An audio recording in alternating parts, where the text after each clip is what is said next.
வணக்கம் நண்பர்களே. இன்றைக்கி ஆலய தரிசனம் நிகழ்ச்சியில் ரொம்பவே ஒரு பழமையான சிவாலயத்தை பற்றி தான் பார்க்க போகிறோம். இது எங்கே அமைஞ்சிருக்கு அப்படின்னு பார்த்தீங்கன்னா, வேலூர் மாநகரத்தில் தோட்டப்பாளையம் அப்படிங்கிற சிற்றூரில் அமைஞ்சிருக்கு. ஸ்ரீ அபயாம்பிகை சமேத ஸ்ரீ தாரகேஸ்வரர் சுவாமி திருக்கோவில்.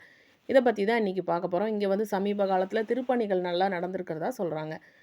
ஸ்ரீ தாரகேஸ்வரர் எனும் திருநாமத்தோட ஈசன் அருள் பாலிக்கிறார். நம் பராசக்தி தனி சன்னதியில் ஸ்ரீ அபயாம்பிகை அப்படிங்கிற தெய்வமாக அழகுற காட்சி கொடுக்குறாங்க. வேலூர் மாவட்டத்தில் இருக்கிற பழமையான சிவாலயங்களில் இந்த திருத்தலமும் ஒன்று.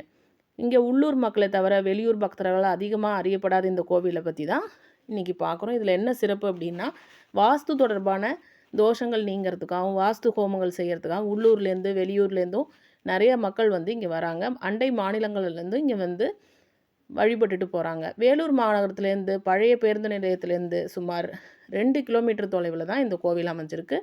நிலப்புலன்கள் வாங்கவும் விற்கவும் புதிய வீடு கட்டுறதுக்கும் இந்த கோவிலுக்கு நம்ம போகலாம். ஓம் நம சிவாய. நன்றி.